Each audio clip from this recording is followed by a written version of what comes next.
बिस्मिल्लाहिर्रहमानिर्रहीम। अस्सलाम वालेकुम स्टूडेंट्स फर्स्ट ईयर इंग्लिश है और आज मैं इस वीडियो लेक्चर में आपको फर्स्ट ईयर इंग्लिश का पेपर पैटर्न बताने जा रहा हूँ, जो कि बहुत ज़रूरी है आपके लिए। आप तैयारी कर रहे होंगे, आपको थोड़ा सा पेपर पैटर्न को ज़हन में रख के तैयारी करेंगे आप। इसका जो ऑब्जेक्टिव पार्ट है वो 20 मार्क्स पर मुश्तमिल होता है।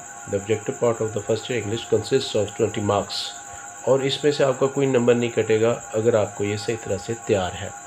अब आपके इन ऑब्जेक्टिव पार्ट ऑफ पेपर में क्या आना है, कैसे आना है, ये मैं आपको बताने जा रहा हूँ। ये क्वेश्चन नंबर 1 होता है, और ये जो क्वेश्चन नंबर 1 होता है ऑब्जेक्टिव पार्ट का, ये 20 MCQs पर मुश्तमिल होता है। टोटल MCQ 20 होते हैं और 20 ही मार्क्स होते हैं। जो फर्स्ट 10 क्वेश्चन होते हैं, 1 to 10 क्वेश्चन स्टूडेंट्स, वो वर्ड सिनोनिम पर मुश्तमिल होते हैं। Words meanings, you can say words meaning और वर्ड सिनोनिम्स पर मुश्तमिल होते हैं फर्स्ट 10 क्वेश्चंस। और वो जो फर्स्ट 10 क्वेश्चंस हैं आपको बुक 1 में से, जो 15 लेसन है उसमें से भी आएंगे MCQs वर्ड सिनोनिम बेस्ड, और बुक 3 में से भी, प्लेज में और पोएम्स में से भी। और ये 10 वर्ड सिनोनिम्स आएंगे। और कैसे आएंगे वो पूछेंगे, choose the correct synonym of the underline word. तो चिन अप हैरी, जैसे ये एग्जांपल मैंने दी है एक, चिन अप हैरी, तो ये चिन अप जो है ये अंडरलाइन है वर्ड। अब उसके चिन अप का सिनोनिम आपको चाहिए, मीनिंग चाहिए। तो stand up, move, be bold, be happy, तो इसका जो करेक्ट सिनोनिम है वो बी बोल्ड है। इस तरह से 10 MCQs आएंगे आपको बुक 1 में से और बुक 3 में से। ये थे वर्ड सिनोनिम बेस्ड क्वेश्चंस। अगर आपको वर्ड सिनोनिम्स तैयार हैं तो ये आपके पूरे मार्क्स आ सकते हैं।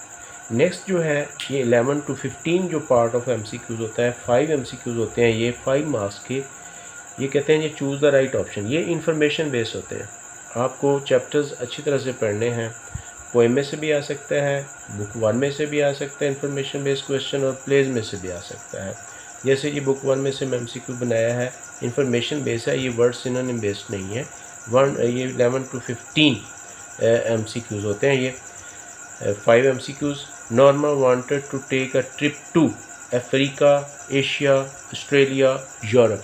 तो आपने ये अगर लेसन पढ़ा हुआ है तो आपको पता है कि वो यूरोप जाना चाहते थे। ये थे इंफॉर्मेशन बेस्ड 5 MCQs 5 मार्क्स के। और जो लास्ट पार्ट 5 MCQs होते हैं ऑब्जेक्टिव पार्ट के फर्स्ट ईयर इंग्लिश के, वो होता है choose the correct form of verb. अगर आपको सही तरह से टेंसेज आते हैं तो वर्ब की सही फॉर्म आप चूज़ कर लेंगे, जिसमें कंडीशनल सेंटेंसेस बहुत इंपॉर्टेंट है, या लेस्ट का यूज़ है। इस तरह से आपने करेक्ट फॉर्म ऑफ वर्ब किया होगा। तो ये इस तरह की एग्जांपल है, जैसे ये मैंने कंडीशनल सेंटेंस दिया हुआ है, if he had worked hard he passed, he would passed, he would have passed, would had passed. तो यहाँ पे क्योंकि ये कंडीशनल टाइप 3 है, हैड के साथ थर्ड फॉर्म यूज़ हुई है, तो आप मेन क्लोज में सब्जेक्ट के बाद वुड हैव के साथ थर्ड फॉर्म यूज़ करते हैं। तो थर्ड फॉर्म तो ऑलरेडी इधर लगी हुई है, तो आपको वुड हैव सही सिलेक्शन लेनी है। इस तरह से ये 5 मार्क्स का करेक्ट यूज़ ऑफ वर्ब आएगा आपको ऑब्जेक्टिव टाइप ऑफ पेपर में। और ये 20 MCQs अगर आपके सही हैं तो पूरे मार्क्स आ सकते हैं आपके इसमें से। जो सब्जेक्टिव पार्ट है स्टूडेंट्स, वो 80 मार्क्स पर मुश्तमिल है। बुक 1 में से आपको शॉर्ट क्वेश्चन आएंगे, और वो शॉर्ट क्वेश्चन आपको 9 वो शॉर्ट क्वेश्चन देगा, और 6 आपने अटैम्प्ट करने होंगे। 6 और हर क्वेश्चन के 2 मार्क्स हैं। 3 to 5 लाइन्स का ये क्वेश्चन हो, वो आंसर आपने करना होता है।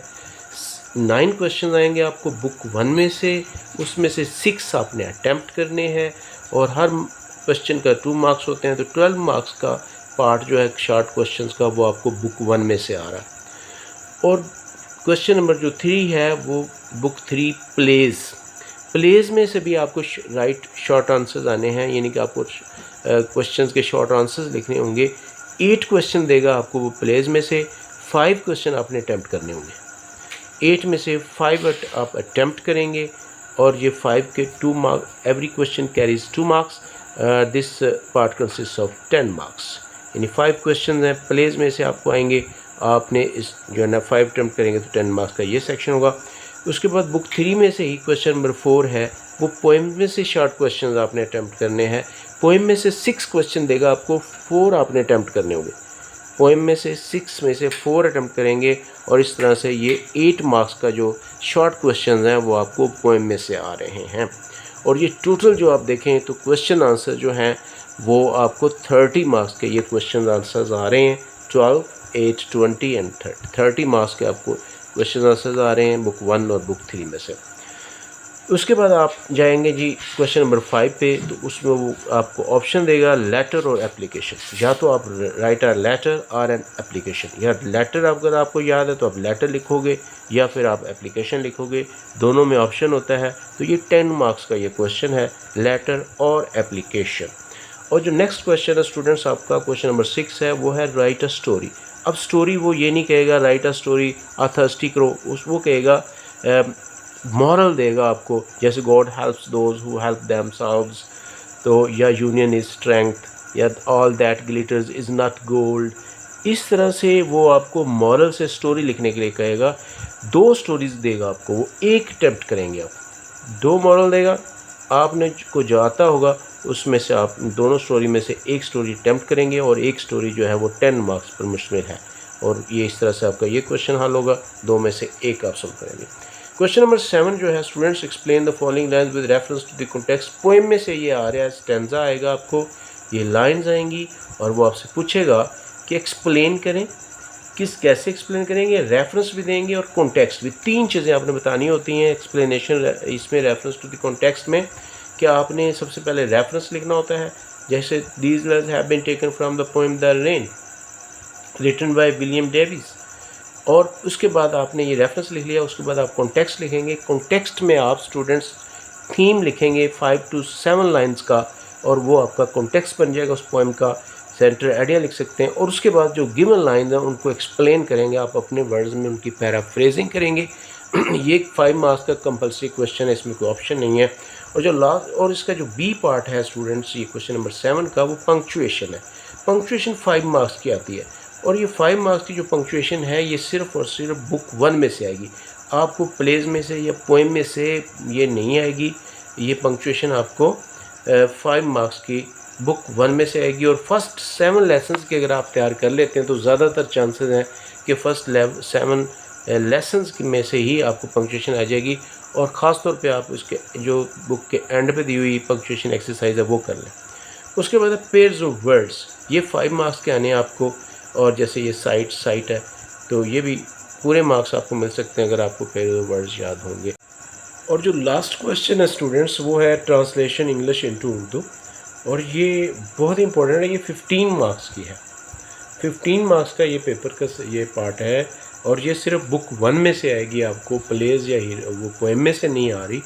और ये 15 मार्क्स का जो क्वेश्चन ये ट्रांसलेशन है, एक पैसेज गिवन होगा इंग्लिश में, उसके आपने उर्दू करनी होगी। और जो इम्पोर्टेंट गैस इसका ये है कि आप फर्स्ट अगर 10 लेसन अगर आप अच्छी तरह से तैयार कर लेते हैं तो उसमें से आपको ट्रांसलेशन आने के चांसेस हैं।